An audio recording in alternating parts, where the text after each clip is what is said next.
FAQ with the Dean of Admissions at UWC USA. This video has been so requested and I wanted to get correct answers for you guys so I don't give out the wrong information. If you guys like this video, make sure to give it a big thumbs up. Make sure to subscribe to my channel and make sure to follow me on my social medias. So this is John Carpenter, the Dean of Admissions at UWC USA, and he's going to be answering some questions that have been the most asked for me. So the first question is, will there be an in-person finalist weekend? Alright, so hi everybody.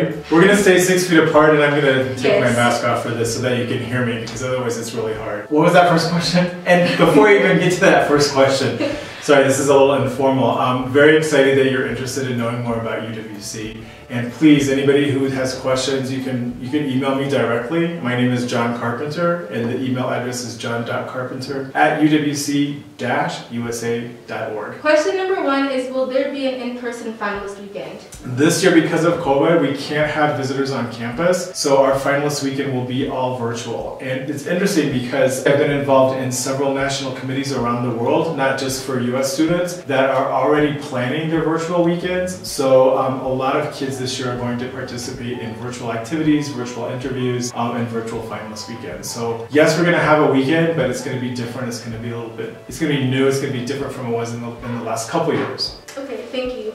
Is the UWC experience still the same with COVID? I think you'd have to ask the kids that question, but I know that faculty and administration spend a lot of time asking ourselves that question, and not is it, but how can we make sure that it is? So UWC is all about people who want to make a change in the world, who are maybe unhappy or dissatisfied with regular high school, who really have a passion for learning, who really want to be around people from different cultures and backgrounds and countries. So all of that is still the same. What's not the same is that we have to stay 6 feet apart, that we have to wear masks everywhere we go, that in the dining room we can't have 10 people at a table all talking, that we have to be spread out. So there are some limits, clearly, but in terms of working toward what UWC is, I would say yes, it's definitely a UWC experience, and we're working very hard to make that happen. Does your GPA matter on the application? Well, your ability to do the IB curriculum is what matters. So the higher your GPA, the more likely you might be able to convince us that, hey, you're going to do well. But we have a lot of kids here who don't have straight A's. If you've got straight D's or C's, you're really going to have to work hard to convince us, but we don't want kids to get hung up on the grade aspect. We want kids to apply who really like to learn. And we believe that when kids are in the right setting, the learning happens. And so kids who maybe only got C's before, because they didn't like school, or they just weren't in the greatest setting, once they get here and they connect with teachers, they connect with classmates, they're really surprised that they do so well. But I do want to say the IB is hard. Rita, would you agree? Yes, it is hard. Yeah, it's tough, but it also prepares you really well for university. Yes. Should financial aid be a concern when applying to UWC? No, absolutely not.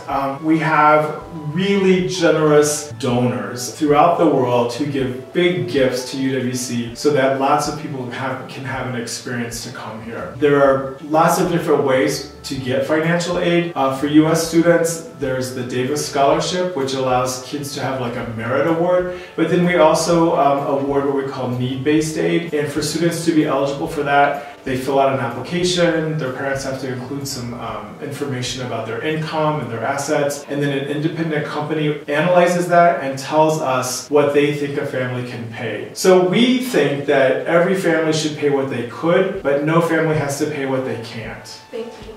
If someone is applying and English is not their first language, will that affect their application negatively? No. Again, it's kind of like the GPA. You need to be able to speak English well enough to understand what's going on in class. For kids from the United States, English is the language of instruction in our country, so that's usually not a question or an issue.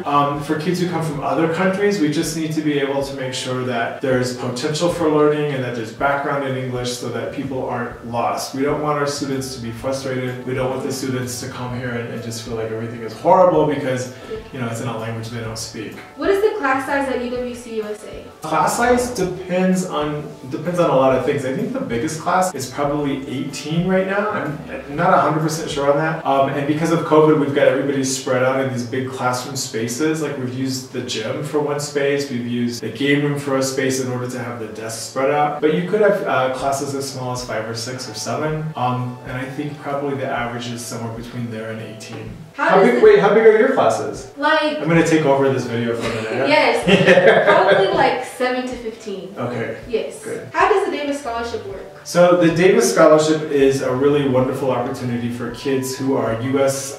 Citizens or U.S. permanent residents. And the competition for this is pretty intense. If you apply to UWC as a U.S. resident or a U.S. citizen, you're automatically considered for the Davis Scholarship. And the selection committee will choose a certain number each year of kids to receive that scholarship. The number is around 60. It varies from year to year. And what we'll do is that we'll choose 25 students to come to this school as U.S. Davis Scholars and 2 students for every other UWC in the world to go there as U.S. Davis Scholars. And what that means is that they're awarded $25,000 per year toward the cost of attendance. So if you go to a UWC that costs $26,000 and you get $25,000, you can do the math, that's a really good deal. If you go to a school that costs maybe $40,000, that means that the Davis Foundation will pay $25,000. That still leaves $15,000 that needs to be paid for. So sometimes people think, oh my God, where am I going to get $15,000? Well, the other question you asked me about financial aid, that's where that comes in. So then you make an application for need-based aid because the Davis is like free money, it's merit money, and then you make that application and then we do the analysis and then we pitch in what your family can afford. We want families to pay what they can, but not what they can't. That's really an important thing for people to remember. Is UWC a high school or college? Because even I'm confused about that. Yeah, so it's a high school. UWC United World College was founded in Wales in the United Kingdom about 54 or 5 years ago, something like that. And in England, the system then was before you go to university, you do preparatory high school, which was called college, right? Yeah. So in the US, college and university mean like the same thing. And the same in the UK right now, but 50 years ago, it was slightly different. So the word college meant this is what you do to prepare for university. So we've just kept that. It's super confusing, but we're a high school. Sometimes kids say it's hard and it feels like college. If you speak Spanish, you know that the word for high school is colegio, which sounds like college. So yeah, it's confusing, but we are a high school. Thank you. Can you apply directly to a certain UWC campus? Yes, you can. You do it through a system that's called the Global Selection Program, or GSP is how we call it. And to apply specifically to one school, like say you really have your heart set on Japan, for example, you go through this GSP process and you let them know that that's the school that you're interested in. The only hitch with GSP is that there is no scholarship available. So if you need a scholarship, then you apply through your national committee. And if you're in the US, you apply through the US National Committee. And you let us know which school you prefer, and you might get that school or you might not. We hope that you apply to UWC because of what it represents, not just because of a specific country. But there are people who come here because they wanted to come here. They applied directly here. They did not get the scholarship. And we love that because it provides a really nice diversity of students. Not only do we have kids from lots of countries, lots of cultural backgrounds, different races, we have kids from very high socioeconomic groups and we have kids from very low socioeconomic groups. And I think that's a really wonderful mix. We have kids who come from refugee camps, we have kids who come from trauma backgrounds, we have kids who come from middle-class families, and we have kids who come from really wealthy backgrounds too. So there is no place that I can think of that is as diverse as UWC in terms of all those categories. We're all mixed up. The last question is... And mixed up in a good way. Yes, mixed up in a good way. Why do you love UWC and what kind of person should apply? Good question, because if there was a type of person to apply, then we would all be the same and we would not have the diversity.